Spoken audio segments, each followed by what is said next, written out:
Welcome back, Nerd Squad. Wolverine is probably the most popular mutant out there, especially when we consider how easily recognized he is by people even outside of the comic book world.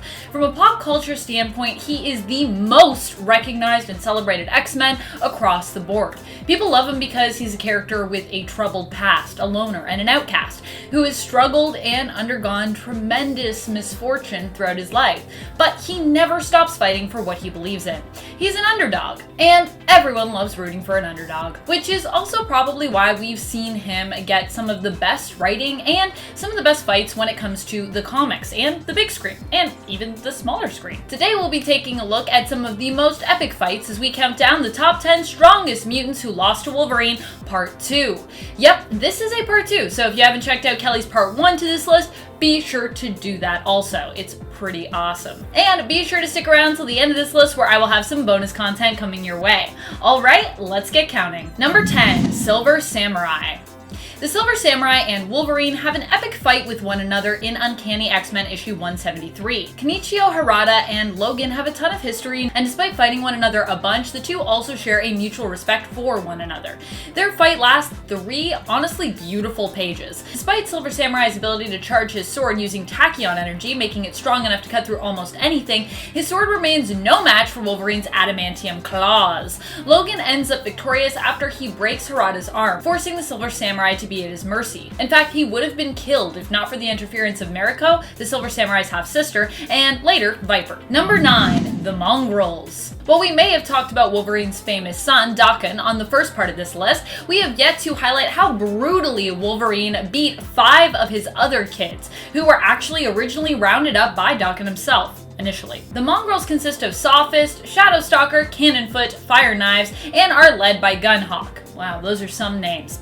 Cannonfoot is the only one that is actually confirmed a mutant, but I feel like we simply didn't get enough time with the other members of the Mongrels to really learn what their mutant powers were, but I'm sure they had them. One can assume their power sets would at least be somewhat similar to Logan's, had we actually gotten into that. Of course, pitting the Mongrels against their father was all part of a master plan to get back at Wolverine and basically torture him.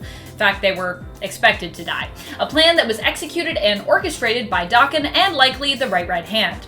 Logan killed the group of mutants without knowing that they were actually his own children, and I don't think we really even knew if they knew that he was their dad. Wolverine finds out after his connection to the Mongrels, and despite the fact that they were the ones who attacked him, Wolverine ends up feeling pretty guilty about it. Number 8, North Star. When Wolverine found himself being brainwashed and basically mind-controlled by the Hand, he was sent on a mission to prove himself by eliminating Kitty Pryde.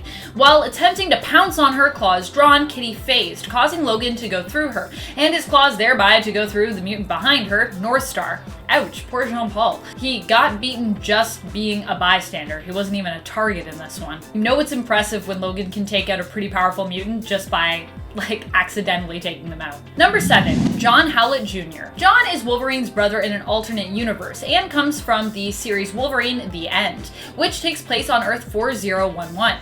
His power set is similar to his brother James Howlett and includes a regenerative healing factor. He is known by the aliases Kitsunebi, White Ghost, and X. Wolverine was forced to fight John when it was revealed that he had a plot to take over Las Vegas. Both were relatively old at this point, and following an electric explosion during a fight, Wolverine accidentally stabbed John through the chest, fatally wounding him. John's healing factor was too slow and worn down at this point to allow him to regenerate his organs in time. John forgave Wolverine as he lay dying and confessed that he was glad that it had ended this way, and he was actually really proud of his brother. Aww.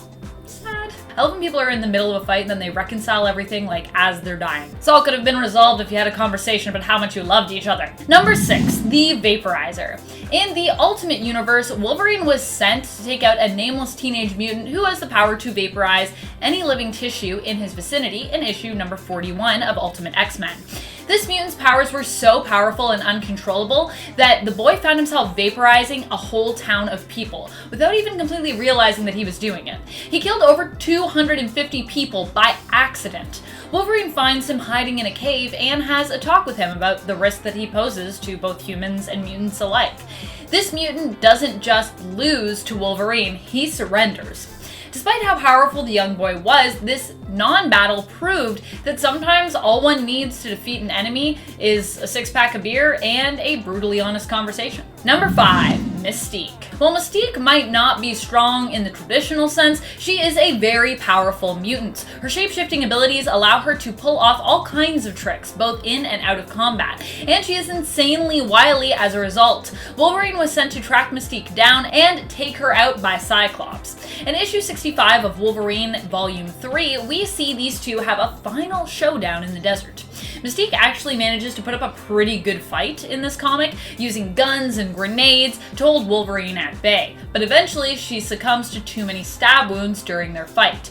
Wolverine, of course, just eventually heals himself. Despite defeating her and leaving Mystique weak enough that it would be possible for Wolverine to just take Raven out right there, he chooses to leave her bleeding out in the desert with a loaded gun, claiming that she knows what it's for. Ooh, that is dark. He's like, I'm not like you can use this gun. And I'm like, Wolverine, you kill people all the time, dude. What you talking about? You got some similarities there, I think. Number 4, the Hellfire Club. The Hellfire Club is basically one of the big bads of the X-Men world. They are an organization of criminal and mutant masterminds who aim to weigh the scales in the mutants' favor when it comes to world domination. That's right, they want to take over the world like most mutant bad guys do. They also dress like they're from Victorian England because, well, I guess they can.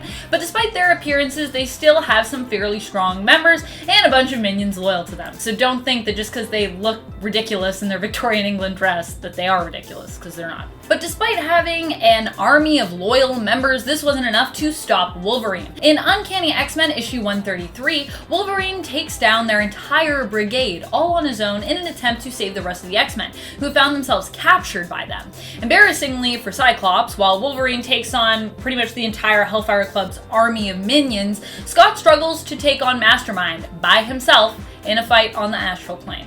Wow. Keep up here, bub. Number 3, Cyclops. I know what you're thinking, so wait a minute, Amanda, doesn't Cyclops usually beat Wolverine? Well, you're right, he usually does beat Wolverine. However, there have been a few occasions where Wolverine has come out on top. One, in the 90s animated cartoon, there is a scene where Wolverine fights Cyclops, except it isn't really Cyclops, it ends up just being a robot, as Cyclops at the time is getting married to Jean Grey. However, Wolverine does best this simulation of Cyclops, which is pretty impressive, even though it's just a simulation. And number 2, there is a time when Wolverine comes very, very close to basically killing Cyclops, in my opinion, and that would be in X-Men Schism. At the end of X-Men Schism number 4, we actually see that Wolverine is just about to finish off Cyclops, claws drawn, about to smash him right in the face with those claws. We pick up on X-Men Schism number 5, and the two continue to fight. It seems that Cyclops is basically blasting Wolverine down to bones, but the cool thing about this is that Wolverine is still intact. Although he doesn't have a lot of flesh on him, he's still actually able to fight Scott. And he actually probably would have finished them if it wasn't for Hope coming in and defending them from the Sentinel that's about to basically, well, kill both of them at that point. Still, if they'd continued, I'm telling you, those claws would have gone right into Cyclops' eyes, right into his head, and he'd be dead. Number 2, Gorgon. These two faced off in Wolverine Volume 3, Issue 31 during the Enemy of the State story arc.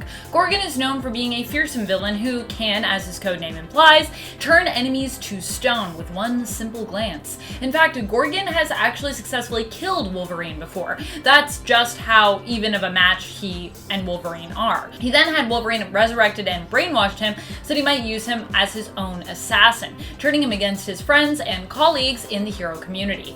In the end, though, Wolverine got him back, and he got him back good.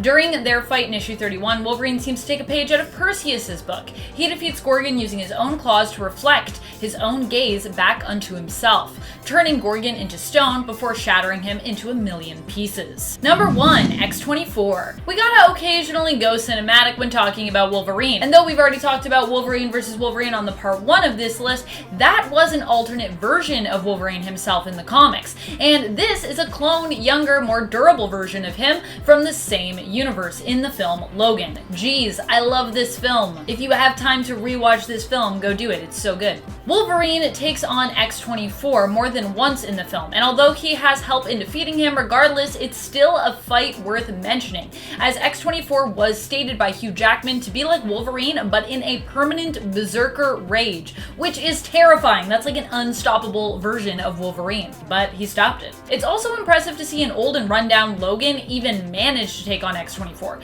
even with the assistance of Laura, aka X-23, and her friends. And sure, Logan himself died in the end, but really only at the cost of helping to actually take out X-24. Thank you so much for watching, Nerd Squad. Hope you enjoyed this list and are staying safe out there. Are you a big Wolverine fan? Who do you think have been some of the strongest mutant opponents that he is best in? Who would you like to see him fight? And are you reading the newest Wolverine series? Are you also loving it like I am? Let us know in the comments below. And speaking of comments, it's time to turn to some comments from one of our latest videos, Top 10 Supervillains Who Got Their Powers from Heroes. Kevin Sanchez asks, where did Amanda get the pink pig in the background? I need to get that for my significant other. So my partner and I actually won Lola, my piggy corn, my unipig, playing games at the Rec Room, which is a really cool place you can go to play arcade games and do VR, and you get points on a card and you can get cool stuff.